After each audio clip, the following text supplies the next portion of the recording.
Hi everyone, I'm Stephen Downs. Welcome back to Ethics, Analytics, and the Duty of Care. We're in Module 8, the final module of the course, looking at ethical practices in learning analytics. And this is kind of a core part of this module as we work toward the final conclusion of the course.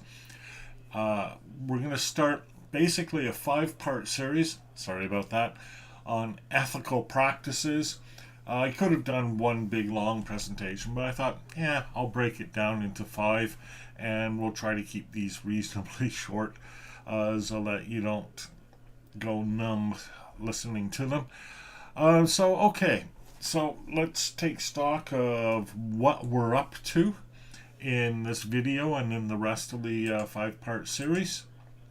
So we're going to begin looking at the concept of managing for risk, which motivates the need for a focus on ethical practices rather than ethical principles. I'm going to outline some simple practices, or more accurately, some simple mechanisms for describing ethical practices. Again, then going to do a deep dive into some frameworks for ethical practices. And as you can see there on the slide, I've got 4 overall types of frameworks that I'll be considering. Then finally, I'll be doing a bit on activation of ethical practices. So where we were when we were looking at regulations is essentially an approach based on managing for risk. And that was the overall purpose of these regulations. They began with the premise that activities that have the potential for greater risk ought to be subject to closer scrutiny and greater regulation. And indeed, we identified a number of cases where it was felt that the risk was so great that the practice should not be undertaken at all. That's fair enough. But what I want to say here now, and I suggested this in the previous video as well, that managing for risk is not the same as ethics. First of all, it's a broadly consequentialist approach to managing anything, right? If you're managing for risk, what you're trying to do is avoid bad consequences. Sometimes, though, you need to run the risk of bad consequences in order to do the ethical thing. I mean, I came up with 3 reasons here on the slide. Sometimes the most ethical route... Oh, I've got a typo in that one. Sometimes... Well, let's go with the second one. Sometimes the safest path is the least ethical. Sometimes the most ethical route is the most risky. And then finally, and I think pretty significantly, risk measures some parameters, like cost, but not others. And that's the point. Risk and ethics aren't the same thing. And we see this pretty clearly as soon as we get lawyers involved, because lawyers will attempt to minimize risk. That is their job. And what they want to do is keep people out of the courtroom, because the courtroom's going to consume a lot of time and a lot of resources. But very often, reducing risk means that you have to play it safe. For example, if you're considering whether to use a resource and you're pretty sure fair use applies, or fair dealing in Canada applies to the use of that resource, which means that you could use the resource and you might even ought to use that resource for some reason or another. But it's not 100%, right? Nothing's 100% when it comes to things like fair use or fair dealing. So the lawyer advises don't do it. But what's happening here is that gradually, or maybe not so gradually, but certainly, the right to fair use or fair dealing is being eroded by the fact that institutions seeking to minimize risk simply won't assert that right. And that leaves it in the hands of individuals like me to assert that right. And yeah, I can live with a certain tolerance for risk, because big corporations probably won't go after me. But still, even as an individual, have to manage my own risk, again, I'm not asserting my right to fair use or fair dealing. So the need is for someone with the resources, which probably means of either a very wealthy individual or a corporation. There's the need for someone with those resources to assert their right to fair dealing or fair use. But if managing for risk is how you approach these sorts of things, you're never going to do it.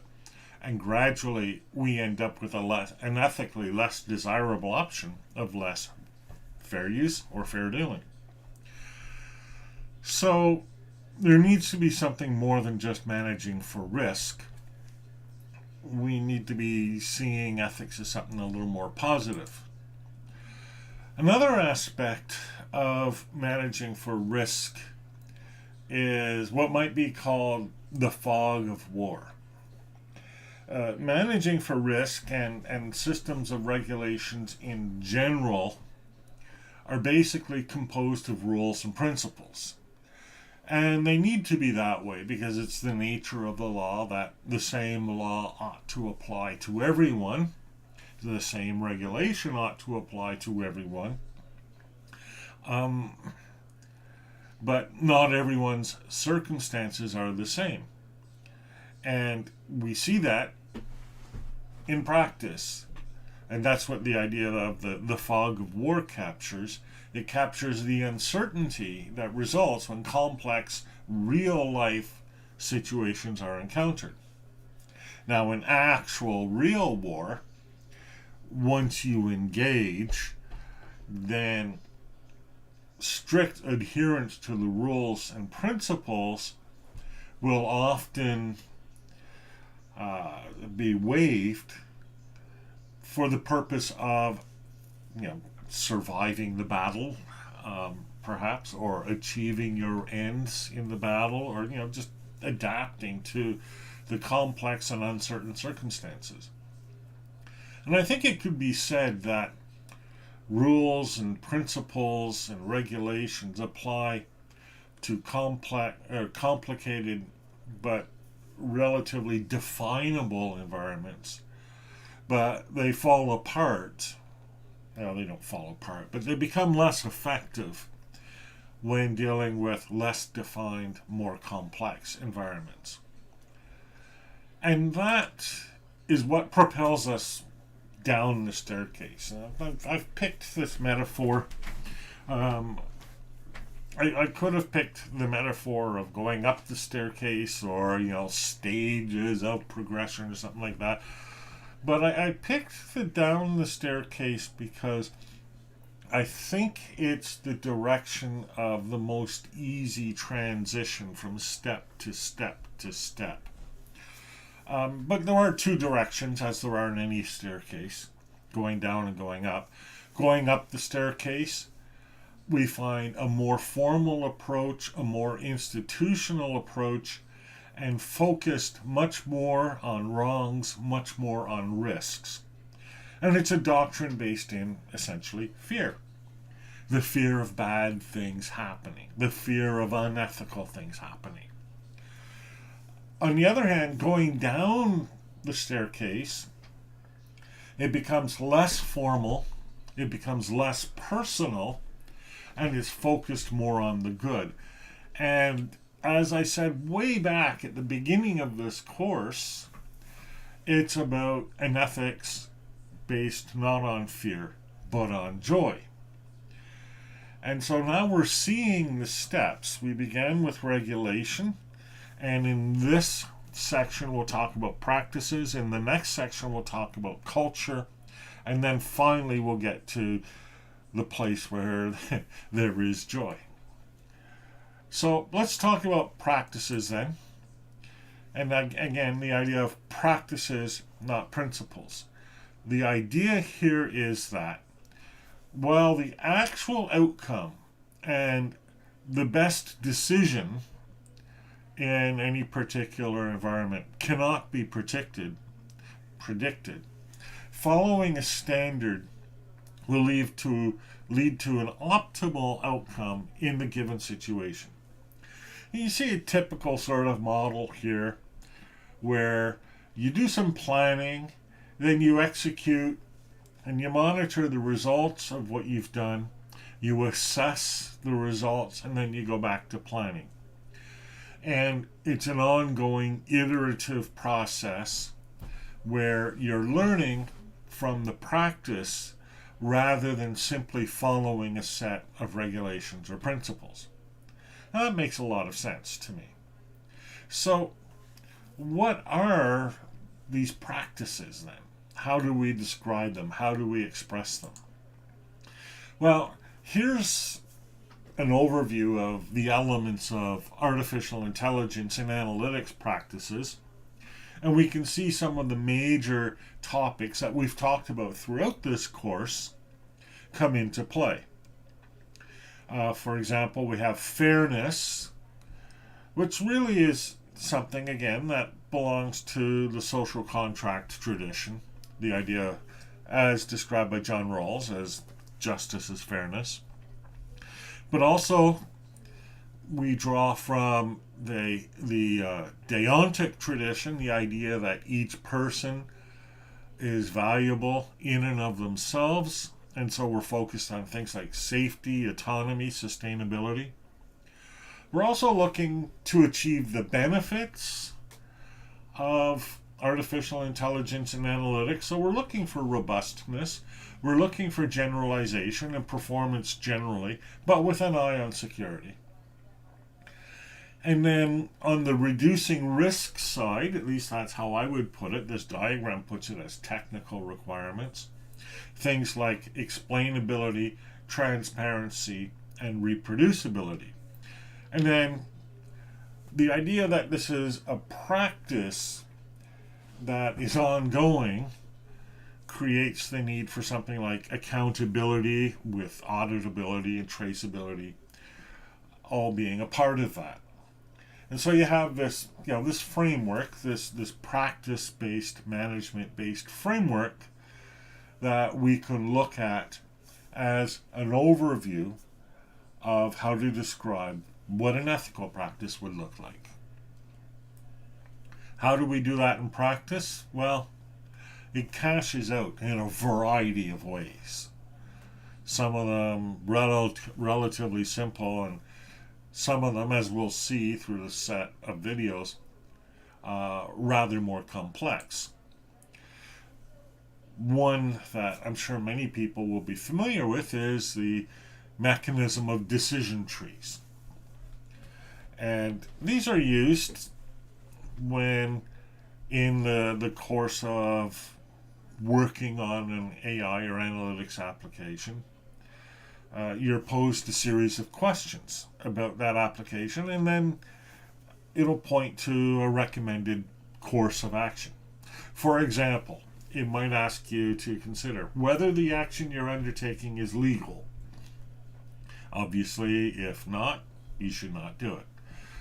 Also, perhaps asking whether it adds value. And then finally, whether it is ethical. Now, the third question here is, of course, most important to us, and this is where Bagley leaves us off in either 2001 or 2013. I'm guessing 2013. But we could continue down the decision tree, right? Does it respect autonomy? Does it put people at risk? Is it open? Is it transparent? Etc. The difficulty with a decision tree, however, is that it's inflexible.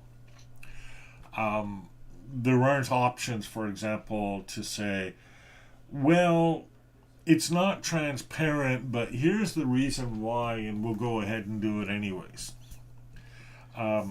If it's not transparent, if you're using a decision tree approach, then whatever the result of that decision is, that's what you need to follow. So essentially, it's just an application of a set of rules or principles. And with regulation, with ethical codes, as we've seen earlier in the course, this is going to be insufficient. So a decision tree is an approach based in practice, but it's simple and it's rigid, and it's probably not going to be sufficient for our purposes.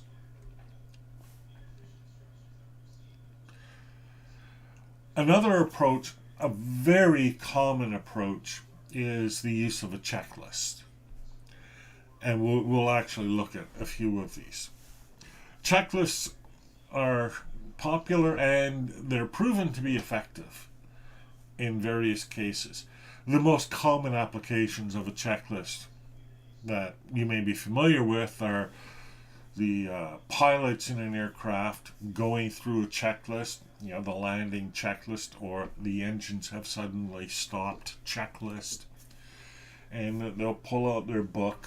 It used to be a big manual, now it's an iPad. And they'll run through. One person, the co-pilot, will read off the items in the checklist, and the pilot will say, yes, done that, yes, done that, yes, done that. Same with surgery. You have two people in a surgical environment. One person is reading off the checklist, the other person is saying, yes, we did that, yes, we did that. And like I said, this has a beneficial effect on practice. It is proven. It prevents stupid mistakes. And, even in ethics, stupid mistakes happen. And they happen to the best of us. They happen to the most professional of us. And a checklist prevents them from happening. They ensure that the people involved do not omit essential steps or procedures. I recall, for example, there was an airplane crash in Toronto, I think it was Toronto, caused when the airplane did almost a touchdown but then decided to do a go-around. This is a fairly common procedure. I've been involved in it half a dozen times as a passenger. And it could be for any number of reasons. You're not square to the runway, there's a plow on the runway, there's another plane that's too close, whatever. Only this time, as they were taking off, the pilot forgot to drop the spoilers. The spoilers are flaps that go straight up and basically reduce the aerodynamics of the airplane to zero, turning it from something that can fly to a large hunk of metal that cannot fly. So needless to say, if you don't disengage the spoilers, you're not going to be able to fly and do a turnaround, and of course the plane crashed. That's the sort of thing that a checklist prevents. And that's obviously an ethically good result, because crashing your airplane is an ethically bad result. So in ethics, we might use a checklist to consider whether all the ethical matters have been considered. What are the ethical matters? Well, all of those things that we covered from all of the different ethical theories. Except maybe virtue theory, because virtue theory doesn't speak to practice. But consequentialism does, social contract does, and deontology does. And so the idea of a checklist is it's not going to prescribe the solution, but it's going to ask you if you thought about it. And asking you if you thought about it is enough to prevent you from ethically crashing the airplane. So we need to keep in mind, though, that with a checklist, it's not a decision-making tool. It's not going to actually get you to do ethical practices, but what it's going to do is to make sure you didn't leave anything out in your thinking. So we might say that it's necessary but not sufficient. A framework is a more complex evolution of a checklist. Because the checklist actually doesn't, aside from the items in the checklist, it doesn't actually provide you guidance for action. It says, did you consider the bad consequences? but you need to have some idea of what constitutes a bad consequence. So a framework will use a process-based approach, and it'll do basically four things. Identify the things that ought to be done, name the issues to be considered, identify the people involved in considering them, and note the resources that need to be considered. But the actual consideration, the actual outcome, is not determined ahead of time by rule or by fiat. It's determined by the process. So you go through the process described by the framework, and the idea is that is more likely to generate an ethical outcome. Whereas Jessica Barron says, it's the ability to organize thoughts into a formal framework that allows ethics to move forward instead of whirl around as a series of open-ended questions. I think she's right. Here's an approach, for example, that focuses on the many disciplines that might be involved in an ethics and AI environment. So if you look here, we've got academia and government at one end. We've got the users involved. We've got industry, who are typically making or designing the software. Inside, we've got academic research. We've got governance and management. And then four areas that they need to attend to: data management, algorithm design, development, deployment. Those four steps we should recognize from the previous module as elements in the AI and analytics workflow. And we could make that workflow a lot more complex, because it is a lot more complex. And it includes, at each end, on one end, problem framing, then on the other end, product delivery. And what we see missing from this framework, and we should see it like almost instantly based on our previous work, there's no step there for evaluation, assessment, testing, etc.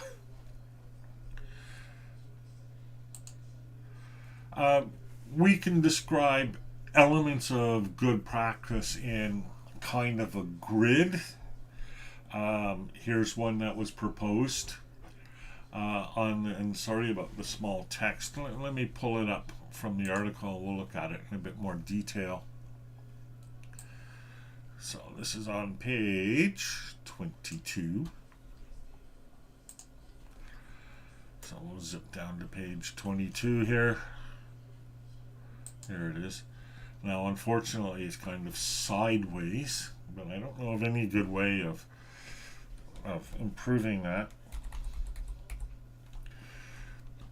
So we have across the top here, and again, this is sort of in reverse order now, right? But there's the stages in the workflow, from data preparation to algorithms development, deployment, management, right? Now we look at each of the stages in more detail. Anomaly detection, and we know there's going to be more in data preparation than that, but then the rest of it, right? Training, maintenance, or we got metamorphic testing, neural coverage testing. So we have our testing here: formal verification, attack monitoring for security, human intervention, trusted execution environment, auditing, etc. Now, again, as we saw in the previous module, this could be expanded quite a bit. The trustworthiness metrics are across the other side here, and here they are along the top, and they're sideways, so I'm sorry about that. Let's make this even bigger. There we go. So we have robustness, generalization, explainability, transparency, reproducibility, fairness, privacy protection, value alignment, accountability. So basically, it's a selection of the values. It's certainly not a complete list of values. We know that because we looked at that. but it's a selection of the values associated with ethics in artificial intelligence and analytics. And so the cross sections here point to where these things intersect. So, for example, in the step adversarial training, which is part of algorithm design, we have generalization, and generalization in adversarial training is classic mechanisms. And then explainability will have explainable model design. Fairness will have pre-processing methods, which is a practice, an ethical practice in algorithmic fairness. Privacy protection will have secure MPC. I'm not sure what MPC stands for, but you could look that up on Google, right?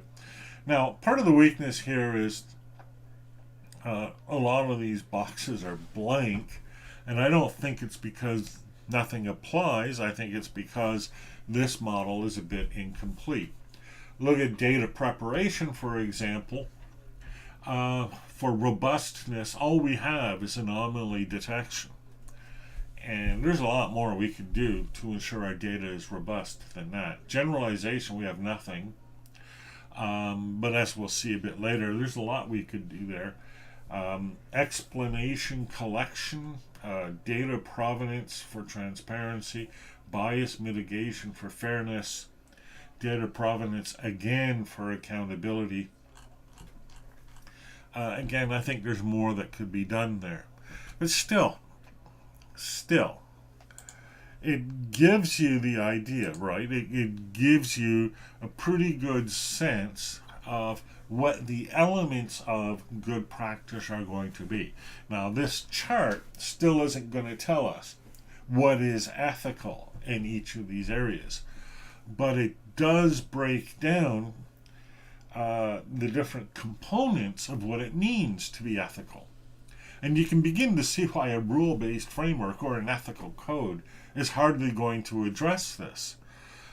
There's far more in here and far more variability in each one of these boxes than could be covered in an ethical code.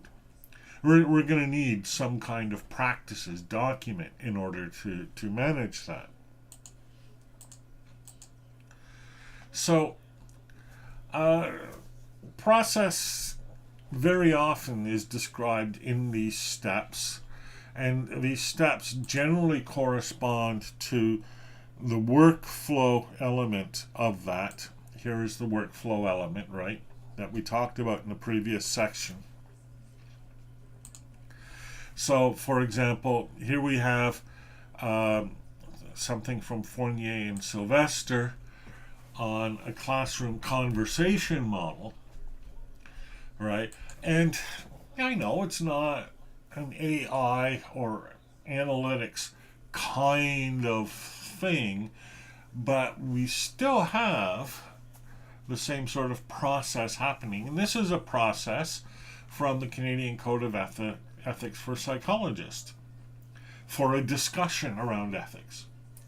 So you identify the individuals potentially affected by the decision, identify ethically relevant issues and practices, consider one's own biases, develop alternative courses of action. That's a key step because that shows we're going to be doing almost like an A/B testing kind of approach here. Analysis of likely short-term, ongoing, and long-term risks, choice of course of action with commitment to assume responsibility for the consequences of the action, evaluation of the results, assumption of responsibility, and then appropriate action to prevent the dilemma from coming up again. So what you should notice is that process is very different from this process, right? This process being the one in green here. So the steps involved in developing AI and analytics don't necessarily mesh with the steps involved in coming up with good ethical responses to ethical dilemmas. I've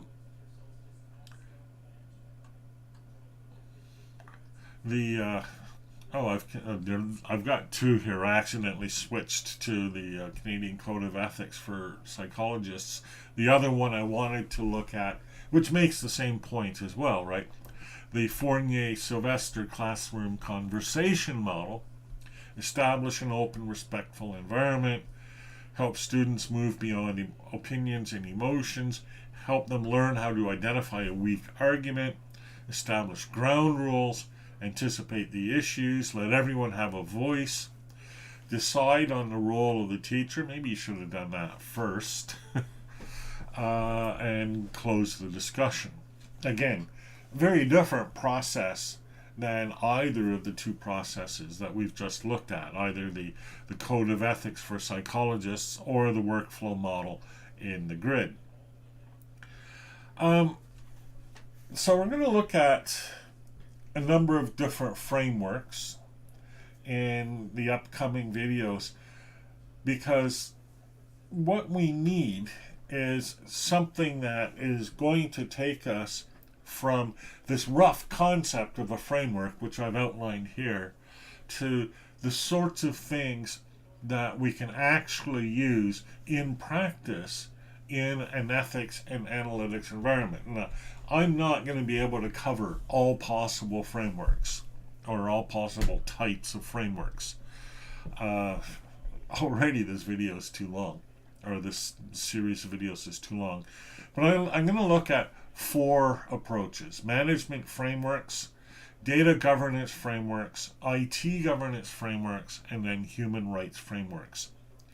And what we'll observe for these frameworks, beyond the simple sort of practices, is that in addition to listing the sorts of things that we need to consider, the frameworks are going to invoke and bring to bear things like principles, values, and purpose. So that's the overview for frameworks and for practices and frameworks. And that'll conclude this video. And then with the next video, we'll begin looking at our frameworks in earnest. I'm Stephen Downs. This has been Ethics, Analytics, and the Dude.